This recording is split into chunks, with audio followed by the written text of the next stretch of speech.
आम मिल जाती है, बहुत सस्ती है, बिल्कुल। लेकिन उसके असरात उसके जो हैं बहुत बॉडी पे हाँ। अमेजिंग असरात होते हैं। स्किन को टाइटनिंग करने में, हाँ। एक्नी को ख़त्म करने में, एक छोटा फिटकी का टुकड़ा लीजिए, हाँ। उससे बारीक कर लीजिए, बिल्कुल बारीक कर लीजिए, पाउडर फॉर्म में पीस लें, अच्छा ठीक पीस लीजिए। तो उसको आप जब भी मुंह धोएं सही है या नहाएं, हाँ।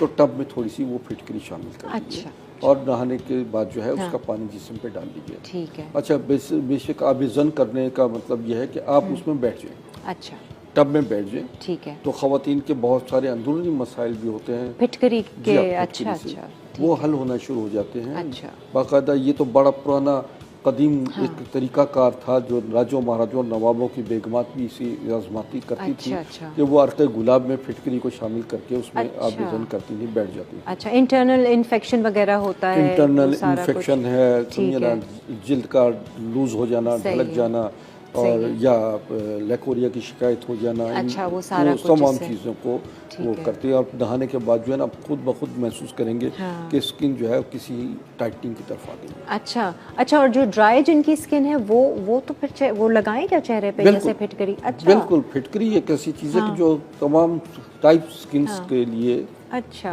बेहतरीन है। सही है ठीक है। हाँ वो तो हाँ। वो कहते हैं ना कि अंडर आर्म्स के लिए भी